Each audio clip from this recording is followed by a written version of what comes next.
yes, he may do this, and yes, he may, like, he will make the darkness of the world, he will make the icy colds and the extreme heats and the poles and all of this stuff, and that's needed, but also maybe he won't be a complete asshole.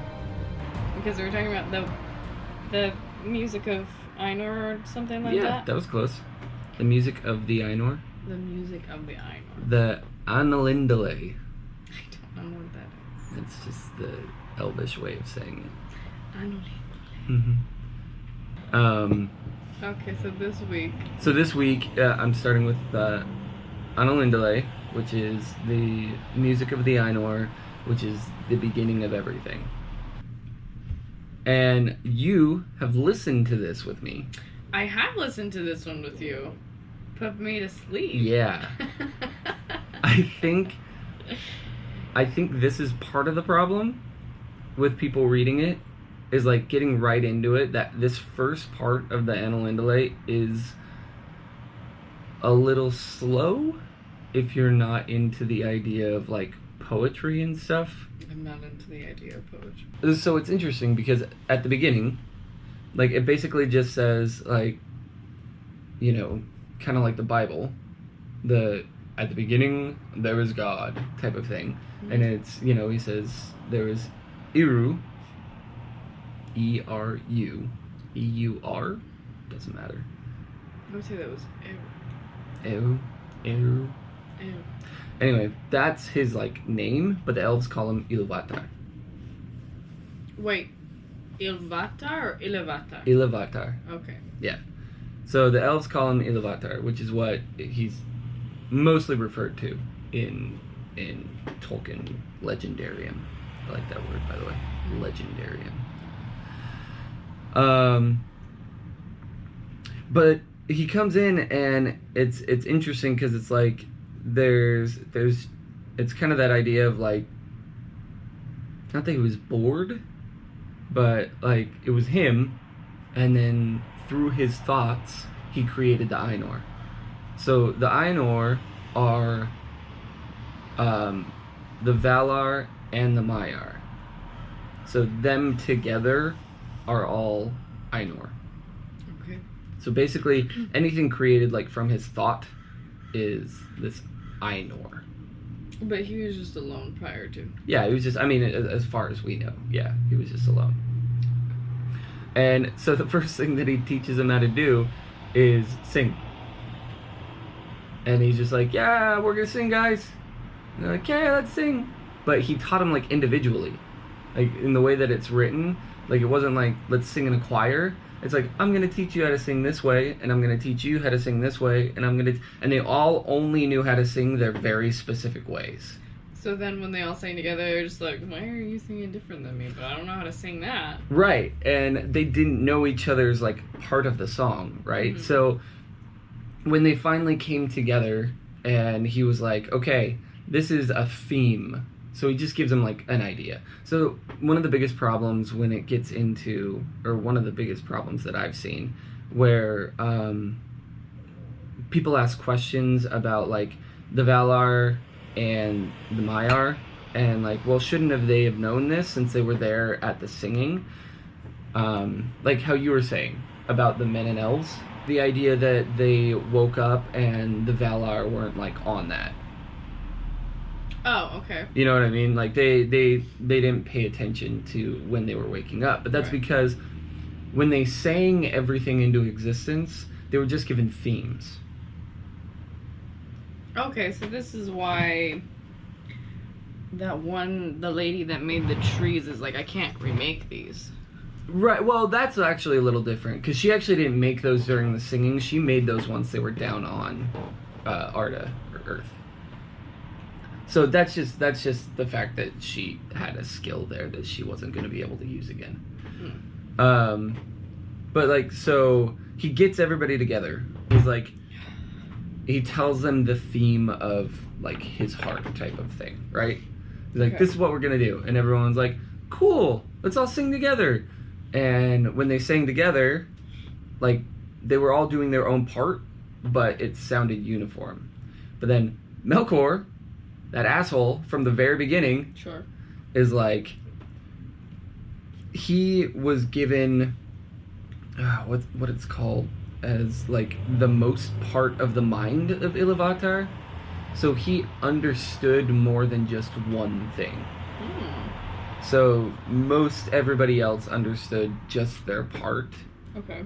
And he understood more than just his singular, or more than just one thing to More than sing just about. what he was singing. Yeah, so he was like, he was like that one kid in like preschool where everybody's doing like singing correctly and he's over here just singing his own notes as loud as possible. That's Melkor. And what happens there is then you had some that started following his notes because they'd get like confused. Oh. So they'd like all be singing together and then he'd be like, all right, I'm gonna sing this way now. And they're like, they would follow. And But why? Not but why, but how? If they all are singing different things anyways, why choose that guy's? because his was the only one that wasn't, even though they were all singing different things, it's like an orchestra, right? They're all playing different notes and at different times, but they're unison in that. Whereas he's like dragging it off to a different place. So like me and you are singing a song, and it's a song that we both know really well, and I know the Harmony? Well, more like you know the harmony, and so instead of singing the song, I end up following your harmony on accident. Mm-hmm. Okay. Yeah, it's still the same thing, relatively, right? But they get distracted, and they go this way. And some of them just kind of stop singing altogether, because they were like, what's happening? And so that happens, right? And Iluvatar, like the good preschool teacher that he is with a bunch of youngins, just stands up and smiles and raises his hand. Like to say stop? Yeah, or just like a bye? just like a all right guys, like, you know. And so they start singing the second theme, a different song. Okay. And on the second day. Yeah. And so they start singing the second theme, right? And they're going into it. And again, like right away, Melkor is like, yeah, I'm going to do this again. And he pulls people away and he starts singing a different song. Why doesn't Iluvatar after the second time be like, okay, you're no longer in the choir? Because he's a good preschool teacher. Well, there's like being a good preschool teacher, and then there's like knowing what somebody's doing when they're beating somebody up in front of you. So that's the thing, though. What's the thing, though? So that happens, right? And this time, Iluvatar, he raises his hand again after like chords have been taken the other way. Sure. And he seems more like sad, like melancholy. He's not smiling this time, right? So he raises his hand. And then the last one, it gets like super tumultuous, right? There's like you've got high, or like the melody here, but then you've got like super high and super low notes that are just wreaking havoc on the rest from Melkor and from the people that have continued to follow his song. And at the end of that, that's when Iluvatar gets up and he like angrily, like basically just silences it all. He puts both of his hands up in the air and everything goes dead silent. And he's mad at the time. Or at least it looks like he's mad. I'm gonna go ahead and say that was his fault. Right, but so this is something that both Tolkien and C.S. Lewis kind of harp on a lot. So what happens is afterward, he's Iluvatar basically is like, hey, nice job guys, this was great, like you guys did well, I'm mad, but you guys did great. I like the way the song went, we're good. And he's like, I want to show you something. So they walk over to the void, or they're in like a place, and then the void is basically just like empty space. So they walk through the void and they get to a vision of the earth. So it's not the actual earth yet. It's just a vision of what they have sung into being, right? And he goes and he's like, this is what you guys did. This is what you sang into being without even really knowing what you were doing. This is what you all did.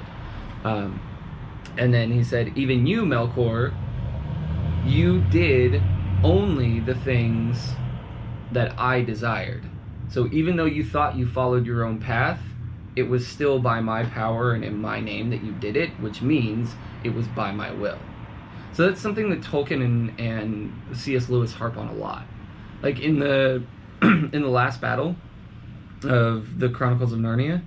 What are they harping on specifically? I'm gonna say, in the last battle in the Chronicles of Narnia, they meet a guy who was a part of the other army, and he believed in another god, but he didn't worship him like the other people did. So he didn't give like blood sacrifices and stuff. He worshipped him like he would Aslan.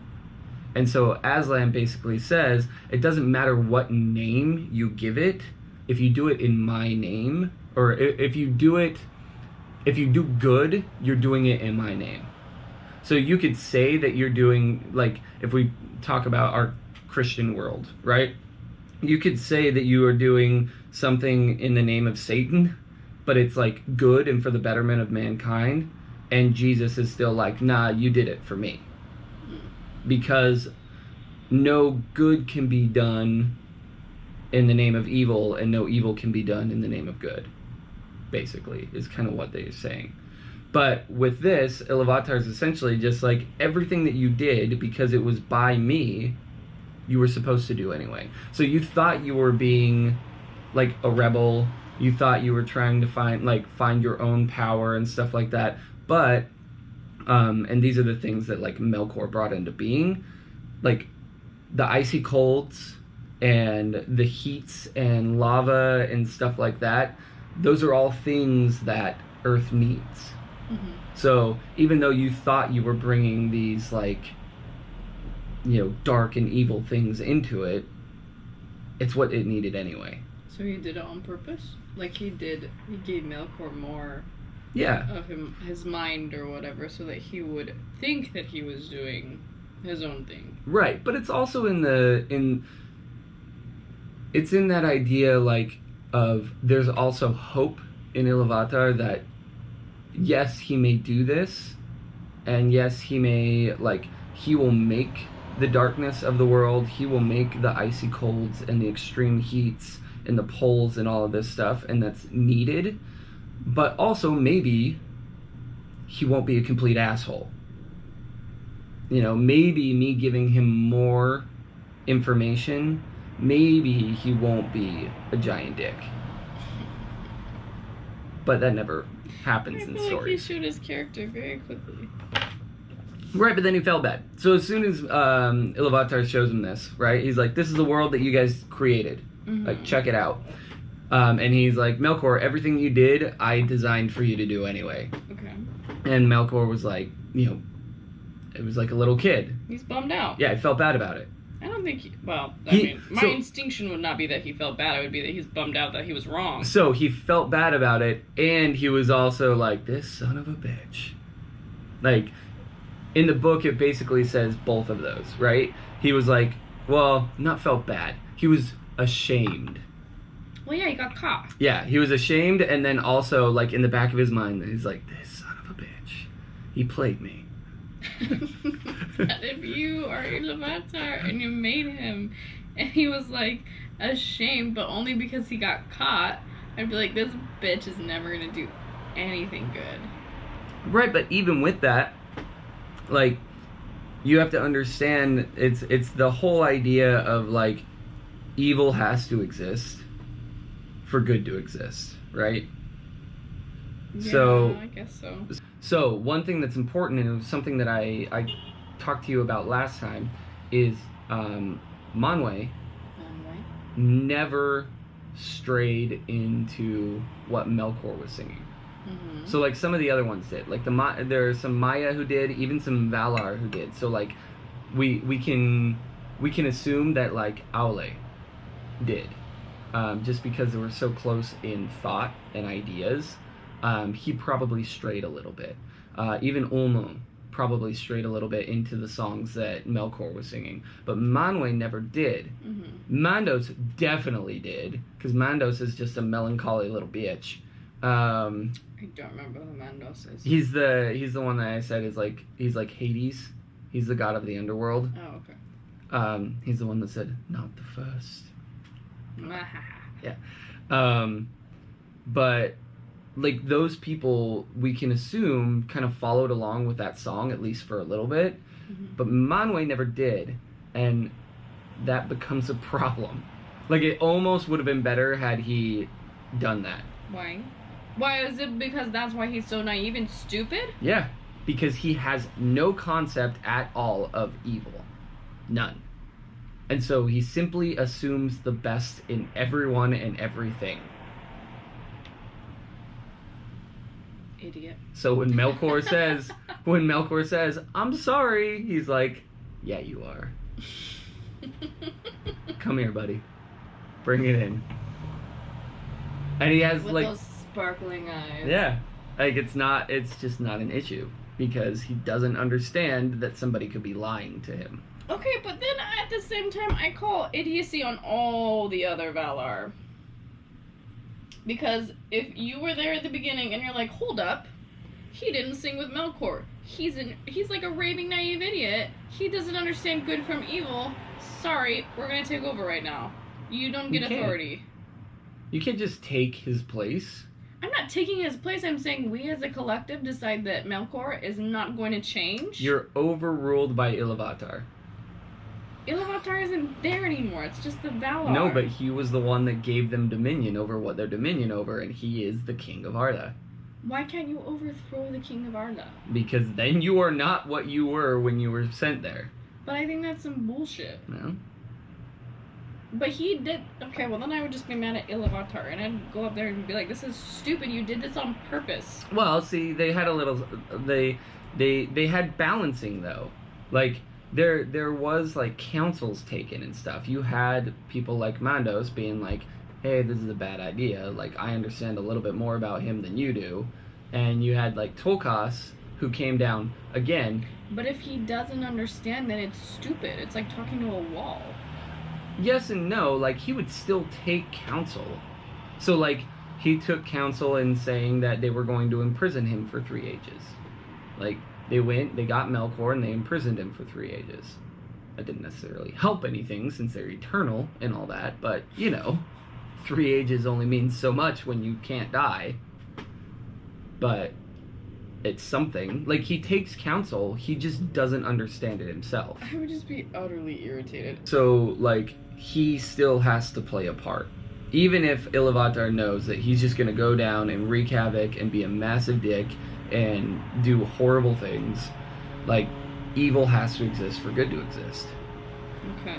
And especially for, like, his second children, which is men, right? Because the children of Iluvatar are elves and men.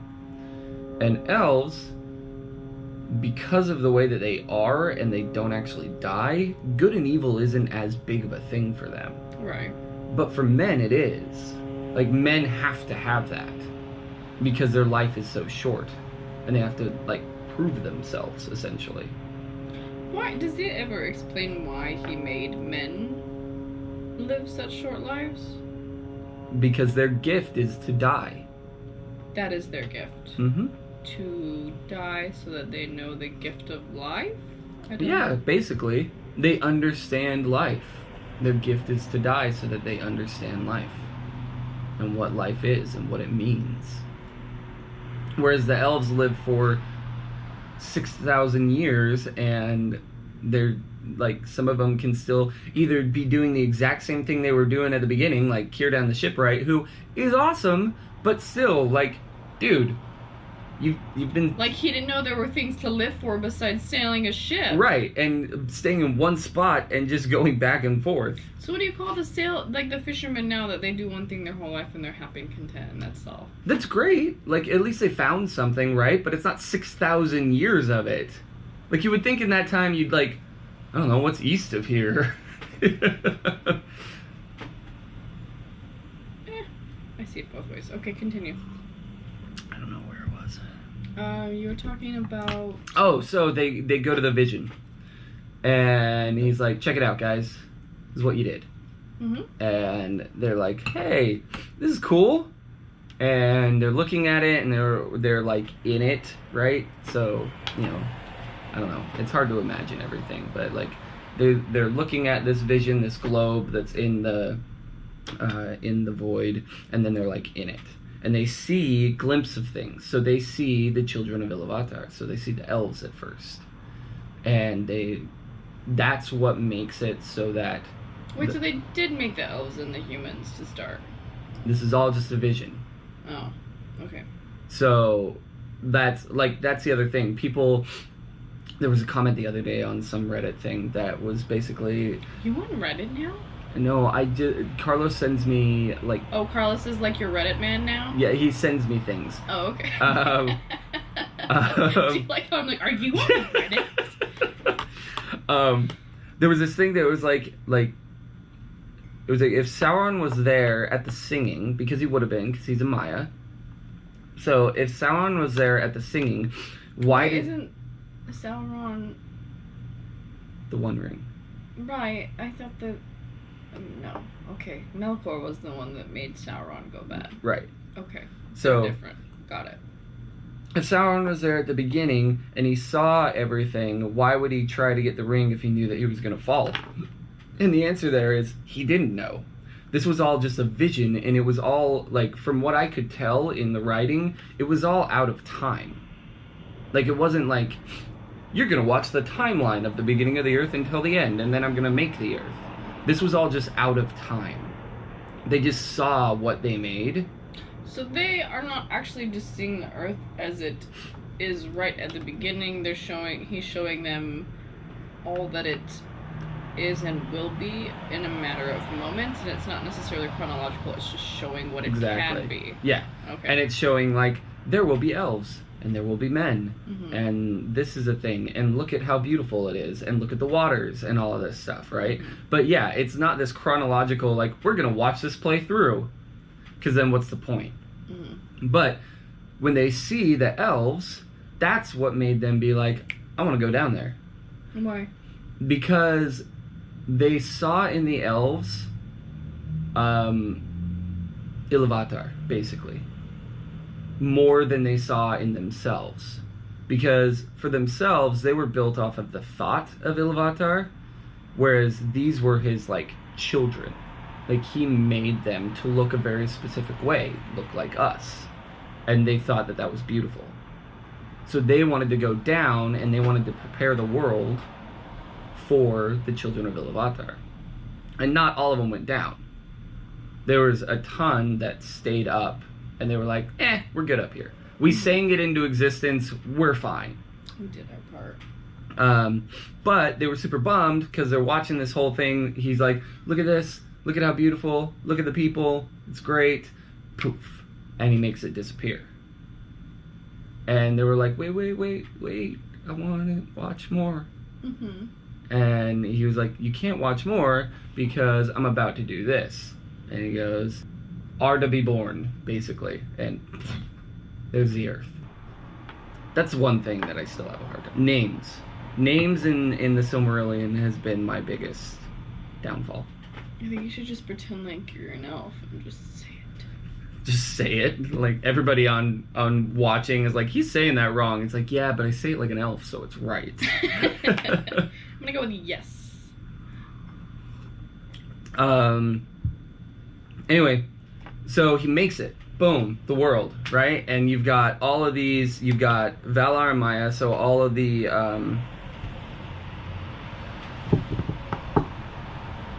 Ainur. God, couldn't remember the name for, like, all of them together. All of the Ainur that decide to go down. Now, Melkor's the first. Melkor's the very first to go down, because he's like, I'm gonna go down and start fucking shit up immediately. So he goes down and, starts doing his thing. And the rest come down, and they're, so, like how you were saying, they were just shown snippets. Right? So they come down to the Earth, and they're like, what's this? Because it's very, like, primeval still. It's basically just rock and water. Primeval? Yeah. That's a weird word. I don't think that's a real world. It A is. real world? A real word? It is. Primeval. I think you mean primitive. No. Primeval. I don't think I've ever heard this word. It's a word. Primordial. Same things. But primeval? Mm-hmm. It's a word. Look it up. I gotta... Hey Siri. Define the word primeval. Primeval means of or resembling the earliest stages in the history of the world. Boom.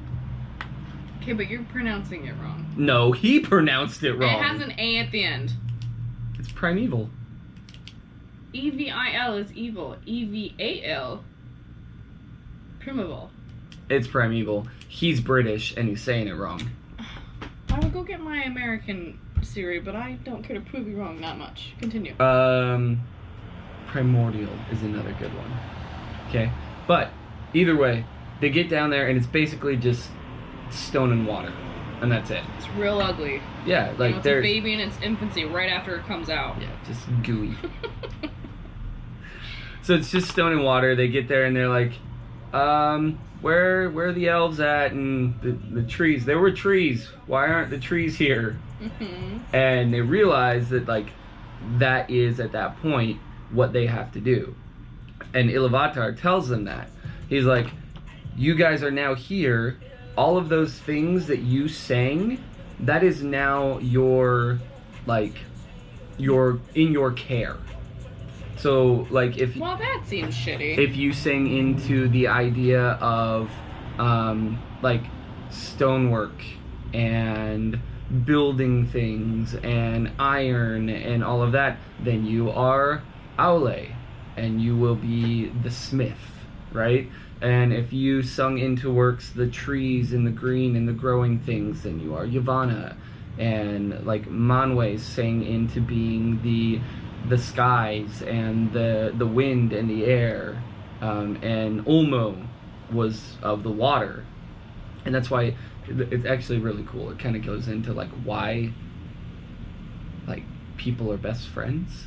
Like, Ulmo and Manwe are best friends. And the reason why is because they're air and water. And they're talking about how nothing is so mingled as air and water is, because even though you've got a separation, evaporation happens, and you've got water in the sky being blown around by the air with clouds and mist and rain and all of this stuff. Also waves. Also waves. What about the moon? Oh, no, that's going to be a character profile that we're going to go into. Okay. Because I actually really love that story. I've told you a little bit about the story of the moon and the sun, but I really love that story. I think it's really cool. I think the moon... They're Maya. So the sun and the moon are both Maya. You gonna start it right now? No. I could just cut and then... Are you done with your story of creation? No, so they're down there, right? And they start... So that was the one thing, is Iluvatar tells them when they get down there, like, by the way, this is where your power lies now. Your power lies with Arda. So it's not like you can't come back into space. You keep on saying a word. Is it Earth? Arda? Yeah. So he's like, it's not that you can't come back into, like, space, but until the end of Arda, this is where your power lies. This is where you have dominion over to all of these people, right? So they are the gods of the world. And the only one that has not continued to be that way is Melkor, because he ends up getting banished into the void. But all of the others are still here on this earth doing their thing, and they can, like, the whole point of them being here is that they can actually dress themselves to look like elves and men, or they can come and be, you know, just the wind or just the sea or a tree or whatever. They can move however they want to move around the world. I would feel so gypped if I found out that I was a tree and my brother was the sky. Like, you mean a fucking tree? Yvonne's down with what she can do. I know, she's fine. She's cool with it. I just wouldn't be.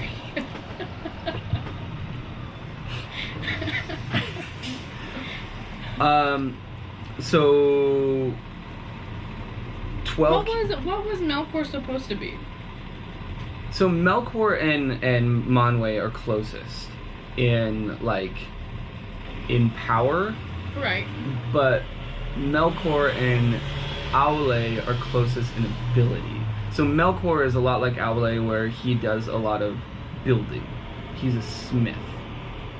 But what is he a smith of? What is his job? What is he? Fire and ice. He gets both? Yeah. I mean, that's the thing. That's what he brought into existence. That's what he brought into the world, was extreme heat and extreme cold. He is the King of Thrones. He was just trying to fuck shit up. And he was like, well, the coldest cold and the hottest hot is gonna fuck shit up. Okay. But in reality, it's what the world needs. Right, okay. Yeah, I mean, and there are points where Melkor has even, he helped, when the Ainur first got down, there were points of time where he helped them. In Book of Lost Tales, not the Silmarillion, but Book of Lost Tales, which is a precursor to the Silmarillion, it talks about how he and Aule both built the first lights. So before there were the trees, there were 2 towers. And the towers each had a light in them. And he helped build the lights with Aule, and then he destroyed them. Because he got selfish. What? I was gonna say, is that one of the eyes? No. But then you said he destroyed them, so that Yeah. answered my question. He got all selfish and grumpy. He actually made them out of ice. And, so they melted with the light, and he did it just to, he basically did it just to fuck with them. That would be kind of a hilarious joke, though. Can you Yeah. imagine, building this thing, and then, as it, cools down, you know it's gonna melt, but they don't. Yeah. And you're just laughing. And that was part of, what, it swallowed up some of the land. Because the ice was so much, because the towers were so big that when it melted, it, made the seas rise and everything. And then Olmo was pissed, because he was like, what the fuck just happened to my seas? Everybody was upset about it. But that's confusing. What? Right? Ice is water. Right. How is that not confusing? Eh. He doesn't control water, he just controls the freezing of water? Yeah, kinda. Oh, that would be And it's not annoying. necessarily that he controls it, it's that he is in mastery of it. I don't know what that means. I mean, the same way that a smith doesn't control iron when they build a sword, they're just in mastery of it.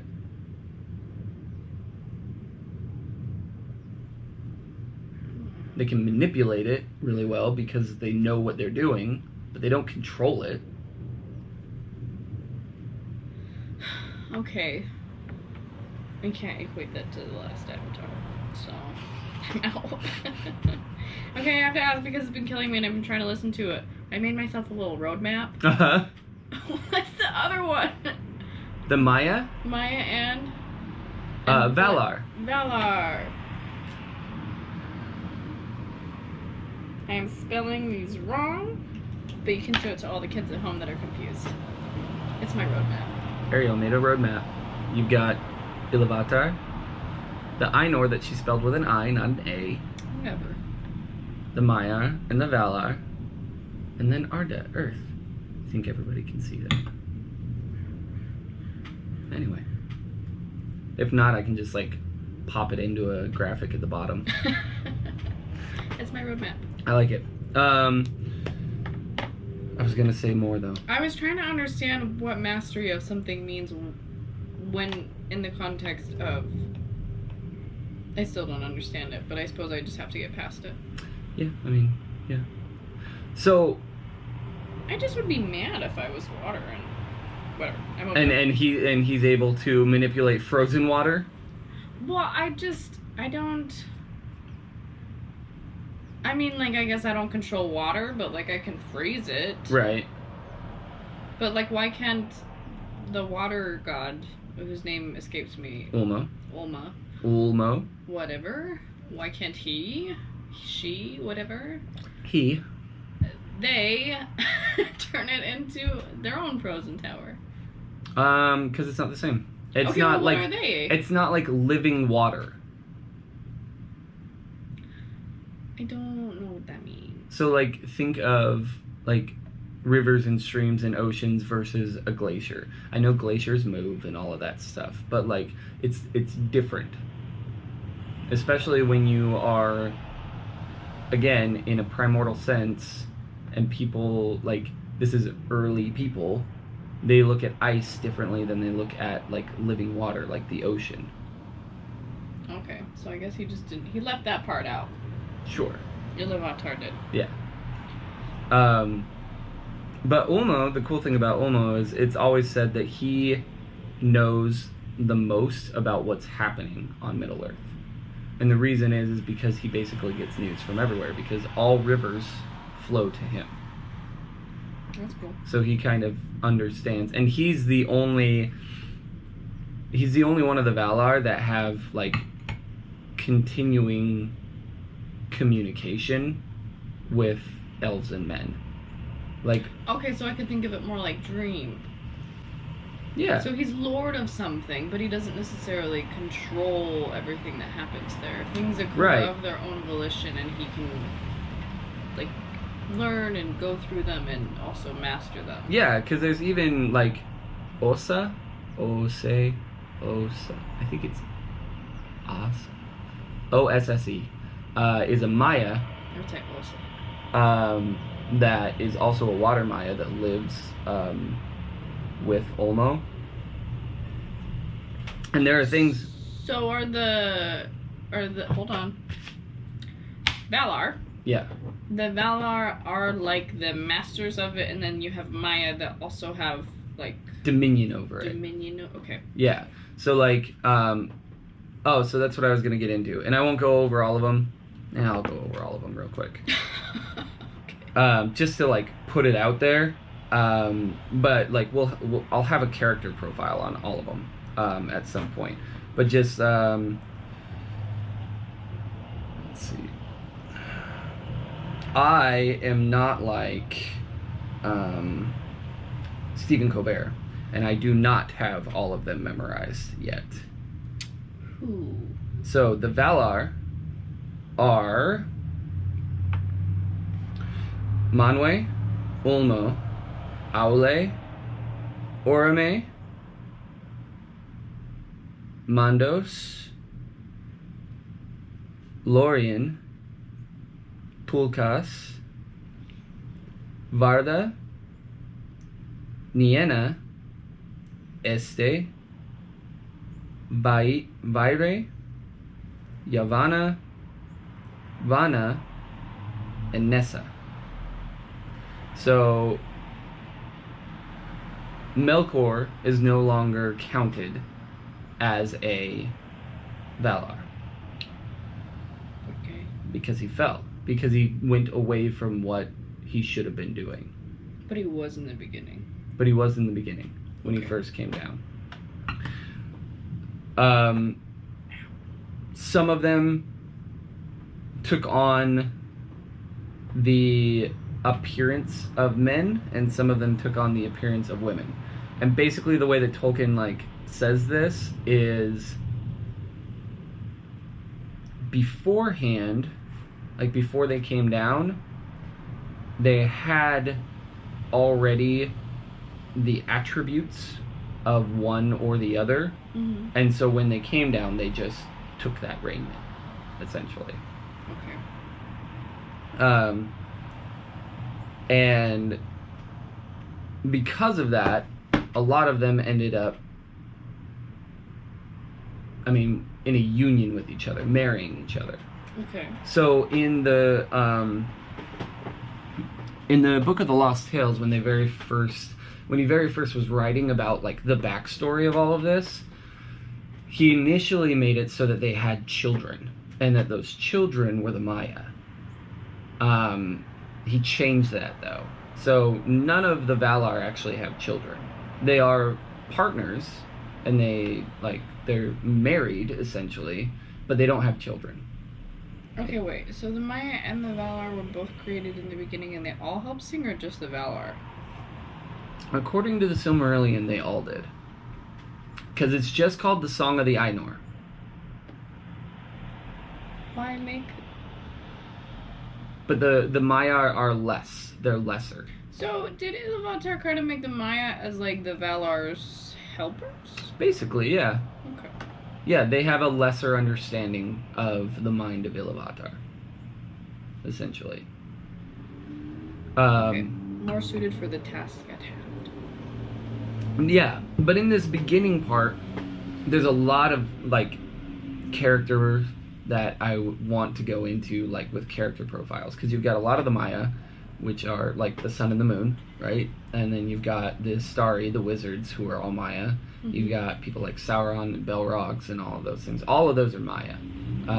But then you also have the Valar, and you've got 13?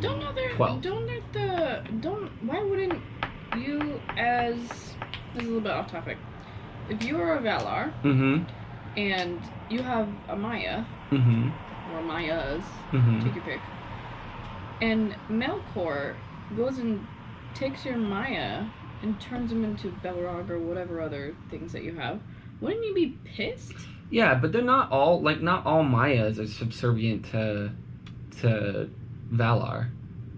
I mean, it doesn't seem like they're necessarily subservient anyways, but if there's a god of water and you're a Maya of water, you'd be like, I'm gonna go hang out with the god of water. It seems that that's where I'm most applicable. Yeah, so that's actually part of it, and that's why I love the story of the sun and the moon, is because most of the Belrogs are, like, fire Maya, essentially.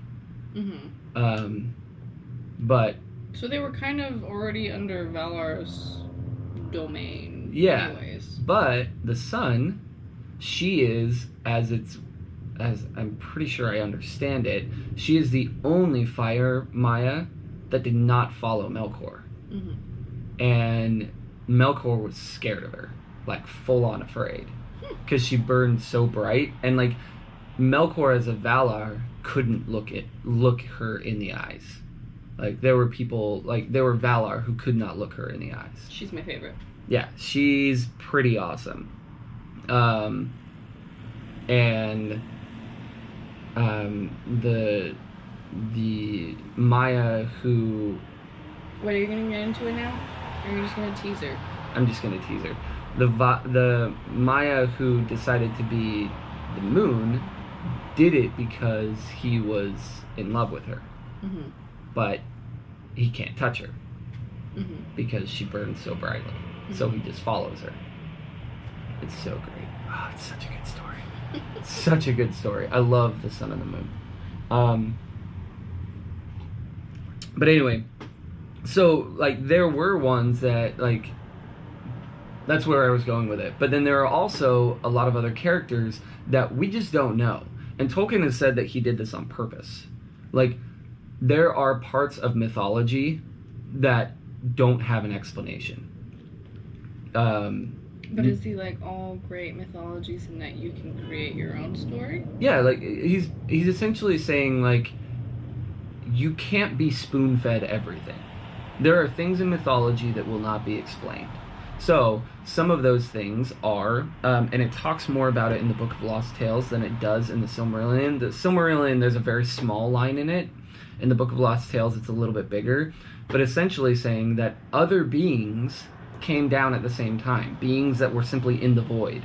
So some people think that Ungoliant is one of those, the giant spider. Okay. But other people think that she was a Maya that was turned by Melkor. This is where I personally think Tom Bombadil comes in. because the way that it describes a lot of these beings that came down out of the void, it describes them as like these jolly, like the earth doesn't actually mean anything to them because they're not really a part of the earth. And that's exactly what Tom Bombadil is. Like, they give him the ring, he puts the ring on his finger, he's like, cool, and like flips it up in the air, makes it disappear. Like, he has no cares to like the matters of the world. And like, Why come down? Why come down? Because your options are the void or this planet. Okay. Well, that's not true, because a lot of the Ainur stayed in like this little palace area that Iluvatar had for them. But it's just... I mean, I guess if like your options are staying in a palace or like traveling Earth where you have zero concern, I would still choose that. Well, and it's the same as like Galadriel, right? Like, she could have stayed in a perfect society in Valinor. But instead... Right, but she wanted to have domain. Right, she wanted to risk it and go down and be, like, see what it was all about. She wanted to be a part of this different place that is wild and could be scary and could kill her. But I don't think that's the same thing as Tom Bombadil in this instance. Maybe not. But he ends up kind of having, not dominion, but because he is from outside of the world, he has power over the things here. Okay. Because he has an understanding of it, right? He never lost that understanding. And so he's still able to, like, you know, he saves them from being eaten up by Old Man Willow. And that whole part is not in the movie, by the way. I know, you told me this. Yeah. But then we already decided why Tom Bombadil is not in the movie. Yeah. But, like I said, I see him as that. Like, a lot of people have this big, like, where did he come from? What is he? Why does he exist? Honestly, I just think that he's somebody that came down when everybody else did. And he just has no cares about the world. It's not like he's super duper powerful. It's just the fact that things don't matter to him. But how does this tie into the creation of Earth? It doesn't. I was talking about all of the different characters, so it does in the fact that he is one, or at least I believe that he is one of the beings that came down when the Ainur came down. Okay. So at that same time, you had a ton of different creatures outside of the void because they were like, hey, look, this thing. And they all went down. And to be, like, a part of it, basically. So, you're at this point where the Ainur are down, right? So you're talking Valar and Maiar and Melkor. Yep. Everybody's down on Earth. Melkor rushed down to start fucking shit up immediately. And then the rest of the Valar are basically like, okay, let's start building things. And so they're starting to create this world. They're starting to create Middle-earth and Valinor and the differences between and all of that stuff. Did the Maya help build it? Yeah, for sure. Okay.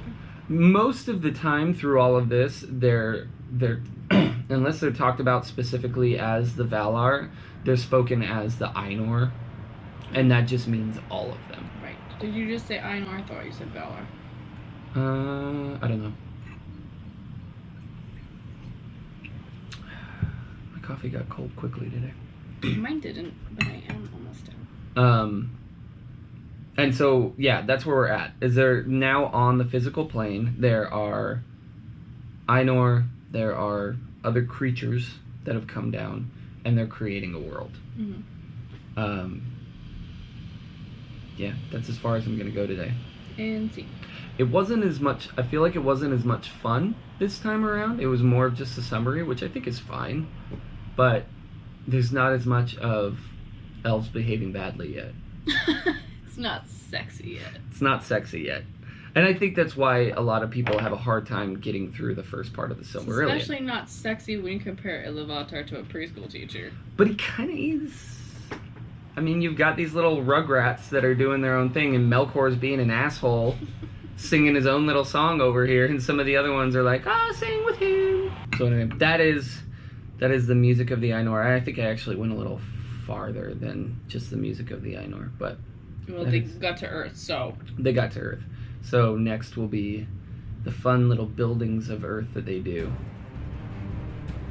Buildings of Earth? Like building Earth, building I it see. up, turning it into what it is that we know now. Got it.